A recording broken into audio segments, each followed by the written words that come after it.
Live from downtown Detroit, home of WDIV and Click on Detroit, Local 4 News at 6 starts now. Temperatures finally above freezing, but don't expect warmer weather for a very busy weekend.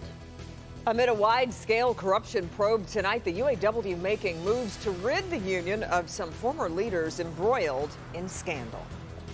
But we're going to begin with big traffic backups in 2 local communities, and it has meant nightmare commutes for a lot of drivers. Good to have you with us for Local 4 News at 6. This week was really rough on commuters. We're on our first big snowfall, of course, of the season. But these backups we're seeing have not been due to the weather. Yeah, delays of 1 hour, even 2 hours, both in Ferndale and Grosse Ile, being blamed on 2 separate issues. Larry Spruill is live near Grosse Ile, where a bridge closure has created a mess for people trying to get home. But we're going to begin with Sean Lay. He's live in Ferndale. Sean, what's the issue happening there? You can see it right behind me. First, listen. There's the bell. The arm is down here. And then finally, this CN freight train just started to move as you were coming to me, Kimberly. But it sat here blocking 9 Mile for about 10 minutes. If you look at behind me here on 9 Mile, this is the backup. And this is where people are just absolutely getting so frustrated, honking their horns, saying, look, these train delays here in the middle of Ferndale have got to absolutely stop. When an Amtrak zips through Ferndale at 9 Mile and Hilton, it's about a minute wait until traffic starts moving again. When CN freight trains come through, the wait is long, very long for drivers. In fact, a CN train will stop, blocking 9 Mile, some say for 20 to 40 minutes. It's costing me thousands of dollars a month. Frank Puda owns the 9 in Hilton Market nearby. There's people that want to move out of the city because of that train. He's complained to the rail company CN. I just told him have some respect just for the city, basically. You know what I mean? You know, have consideration for people sitting here for half hour, 40 minutes during rush hour. Tonight, CN tells Local 4 the railway has been working to make improvements with drainage issues with its Ferndale yard nearby. The work has reduced the yard's capacity, CN says, leading to abnormal train movements at 9 Mile and Hilton. That may be rail talk for once the train is blocking 9 Mile. The rear of the train is still being loaded up back at the yard a few blocks away, trapping drivers on 9 Mile. We're live here tonight in the heart of Ferndale, just now talking to those drivers stuck in this line. They're saying, why? Rush hour, why? Just trying to get home. CN is telling us tonight, look, the rail yard, which is right down that way, a couple of blocks, the work is almost complete there, and they're saying this should be flowing a lot better in the coming days. Drivers, businesses saying they'll believe it when these end right away. Let's go down the Grosse Ile now. Larry Spruill watching a bridge problem there that is also very frustrating to people. Sean, very frustrating indeed. As a matter of fact, my photographer Matthew and I have been out here all day, and traffic has literally been just like how it is behind me. Take a look. You can see traffic at a standstill at some point and moving very slowly, crossing and approaching the toll bridge here at Grosse Ile. Now, we also have live chopper video showing you a wide area of the video. All of this is because of the other bridge to get on Grosse Ile is closed, and this is the only way people can get home. And you got to imagine that leaves a lot of frustrated drivers. But Wayne County leaders say it's all about safety. All day Friday, it's been nothing but traffic outside the Grosse Ile toll bridge. Cars and more cars, as far as the eyes can see. That's because the other Grosse Ile bridge is shut down, and this is the only way people can get home. Hour drive turns into 3 hours now. Matt Bala says that's on a good day. Yeah, working 10 hours a day, then gotta drive 3 hours home now. And he's not exaggerating. The heavy volume of traffic stretched for miles. Oh my God, I mean, if you're a truck driver, you're gonna sit here for an hour because you gotta have a spotter to go over. But Wayne County Public Services Department Director Beverly Watts tells me via phone Friday, it's all about safety. A recent inspection on the main Grosse Ile bridge shows it needs major repairs. We were notified by our consultants that the load rating posting for that bridge, which was at 26 tons, had dramatically reduced to 0. 0 in my mind is critical. Watts says they had no other choice but to shut it down. I'll be honest with you, Larry. I'd much rather you be talking to me about residents who are really angry because Wayne County was proactive as soon as we obtained some information about the condition of the bridge, and we are saving individuals, opposed to the alternative, which I think you and I both know what that is. And Watts also tells me that the bridge closure is just temporary. She says they expect an updated inspection report on Monday, and that will let them know how to move forward with construction and when they can officially open the bridge back up. We're live on Grosse Ile tonight. Larry Spruill, Local 4. Yeah, Larry, you mentioned the heavy backup. What's the county saying about that?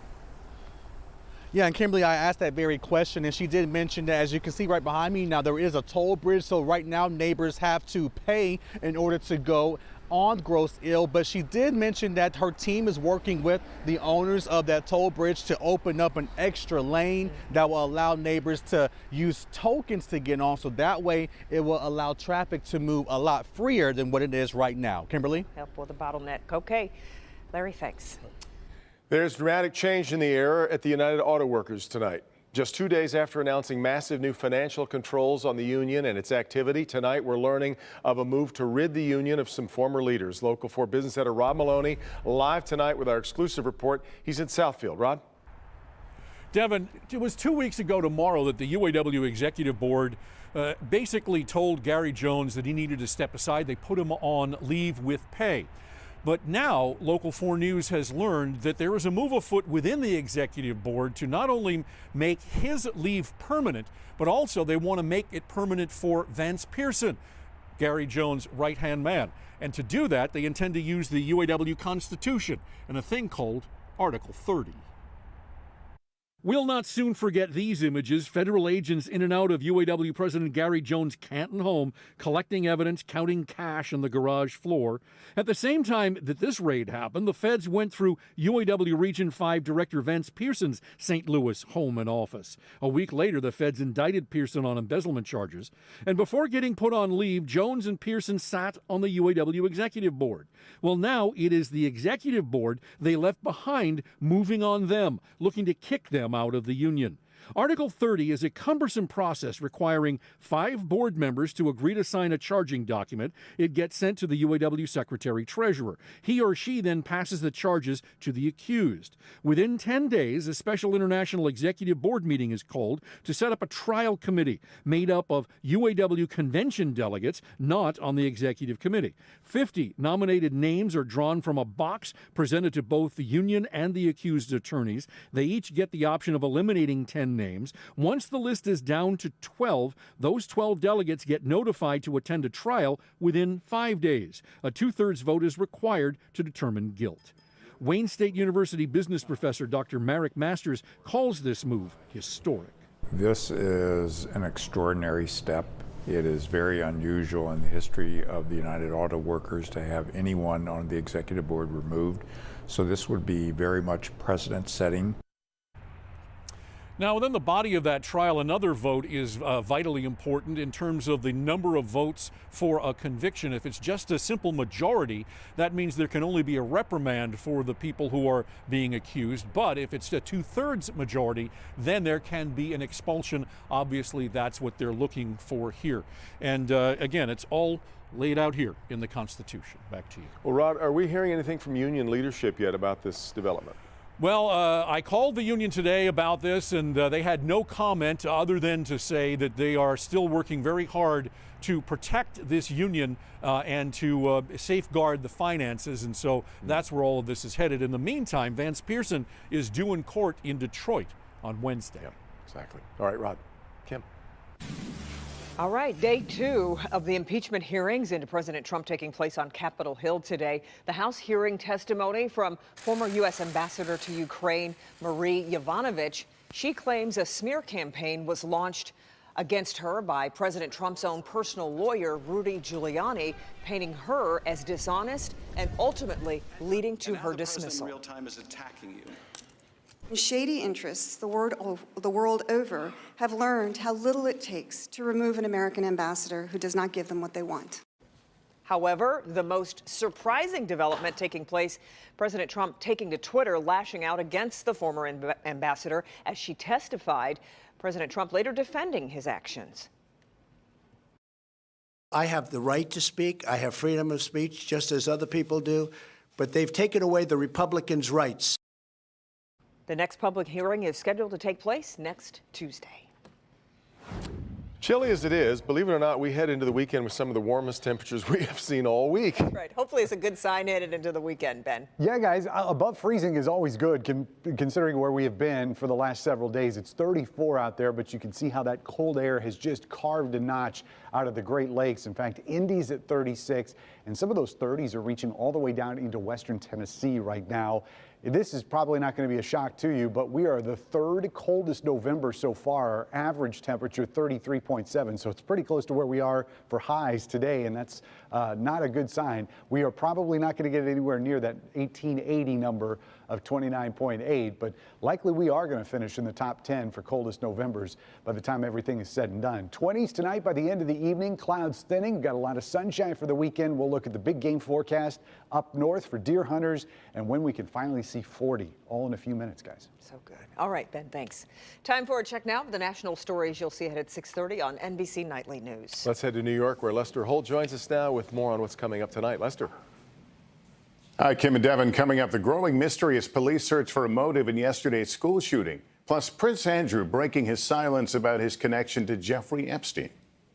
Kind of the quiet man of the royal family. Hearing from Prince Andrew is pretty unusual, Lester. Pretty unusual indeed. He did the interview at Buckingham Palace, speaking out about his long-term friendship with Epstein and the accusations about improper behavior. We'll tell you what he had to say when we see you coming up on Nightly News. Okay, that'll be in about 19 minutes. We'll see you then, Lester. Thank you. Still ahead, it is a rare mosquito virus that's killed 5 people in Michigan. We'll have a closer look at what health officials are saying about the threat of eastern equine encephalitis now that we've had our first big snowfall of the season.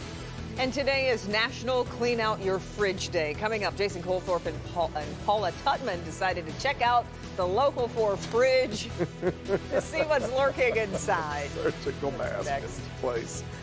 Also, a Detroit teacher has been out of the classroom for weeks after making comments about slavery, what the teacher is now being ordered to do before returning to the class. And that is next.